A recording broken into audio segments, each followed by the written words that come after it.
All right. Good afternoon, everybody. My name is Sean Wade. I am the sales director here at the Share Group, filling in for our owner, Jared, on the J&A show with our friend and partner, Andy here. How are you today?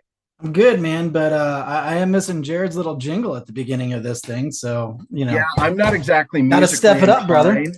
Yeah, all of the music talents went to my brother, actually. They skipped Fair right enough. over me. All right. What do we got today, man? What are we talking about?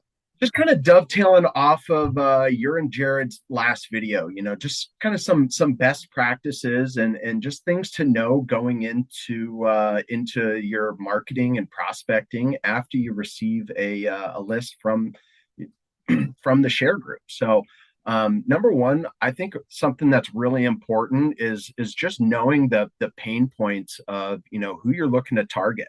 If it's an absentee owner, most of those are low level landlords with a few investment properties.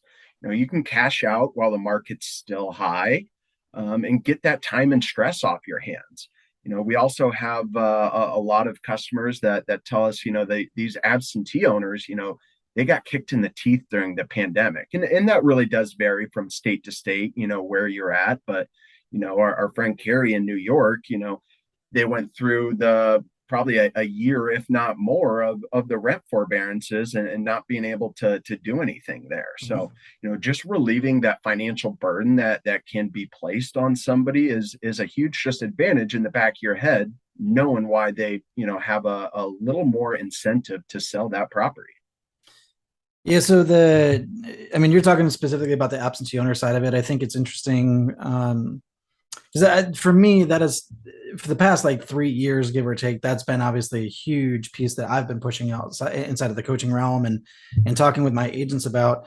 The pain points is always something that is it's good to acknowledge, it's good to understand. I think going one step further as well and making sure that one of the best practices that you can have, best practices, I don't know, you guys get it. One of the best practices for you guys to have is understanding what your value proposition is for these people as well. So before you go in, right? Yes, the pain points are huge, but understanding what you do as a solution for that, right? So what services do you provide? What consultation services do you provide? What marketing services do you provide? Do you have cash offers? Do you have sell-in stays? Do you have other investor pools? Like what else do you have that can alleviate some of the stuff that you're talking about in terms of the pain points? I think I think the other piece of this too, man, is actually going into the calls with a purpose. So it could be inside of absentees. I think one of the biggest purposes that you can go into those calls because they will sell at some point in time, right? So the primary purpose is, can I develop a relationship? That's number one, right? Best practice is huge in terms of getting together with them in terms of relationship, and then from there, putting them in the line of, are they willing to sell now, or are they ready to sell now, motivated to sell now, or are they looking to sell later?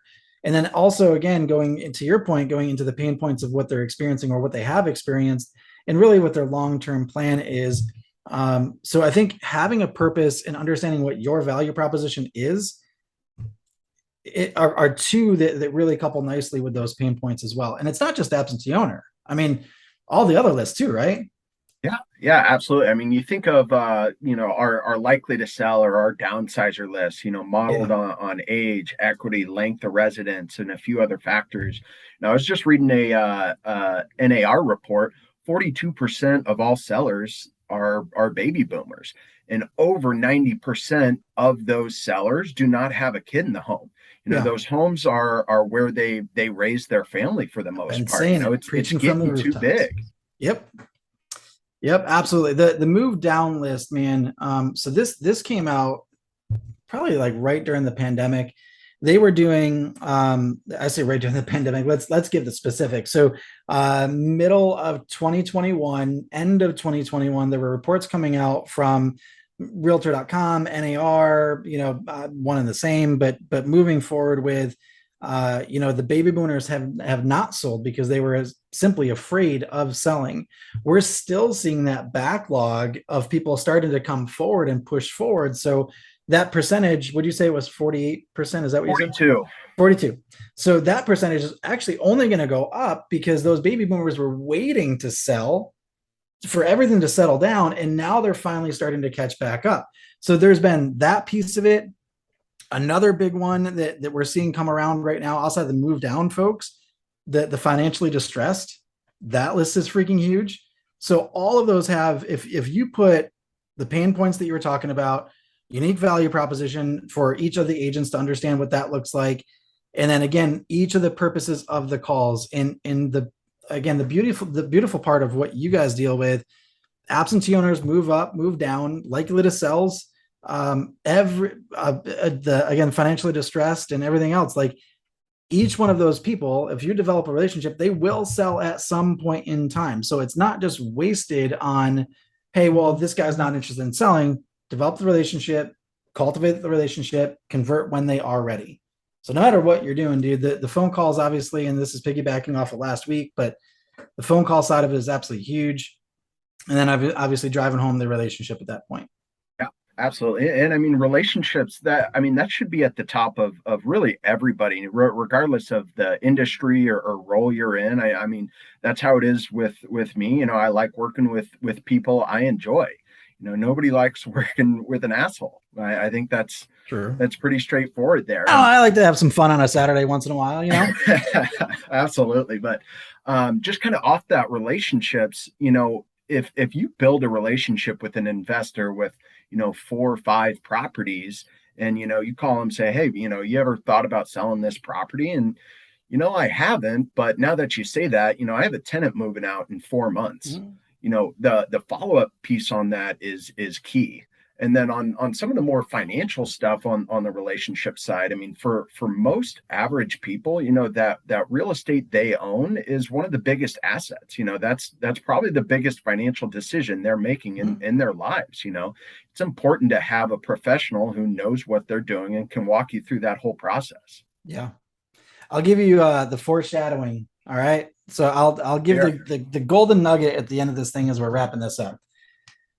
The list that I think is going to be up and coming, similar to like how I approached you a couple of years back, right? Or we connected on the whole absentee owner thing, and then we started to really navigate through and manipulate some of the data. Oh. The list that will be coming forward are the family investor. So the people who own a primary residence, they have equity in their home, they don't have a second mortgage, but they can do a HELOC on the property and then purchase a couple investment properties. Because of how the real estate market is changing, watch what happens to those lists and watch what happens to those opportunities. Because again, foreclosures are going to start to hit. They're backlogged right now, but they're starting to come back around. You have some of the financially distressed people. You have the baby boomers that are coming back around. And my goodness, the vacant properties. So those folks are primed to invest in property. They just simply don't know how, man. So that list is one that will be up and coming, and I'll definitely be talking with my coaching clients about it too. Absolutely. Yeah. I mean, I can think of just a few examples of, you know, people I know personally who, you know, they have been in their homes for a while, good amount of equity in there. And, you know, they're looking at purchasing that second investment property, or purchasing, you know, a new one, moving in there, vacation rental, whatever. Right. Yeah. So absolutely. Yep. Well, love that, dude. Awesome, Andy. Well, really appreciate your time today. Always good to see you and catch up. As always, thanks for tuning in, and give us a shout with any questions or if you need help with anything. Looking forward to next week, dude. Have a good one. Yep. Later.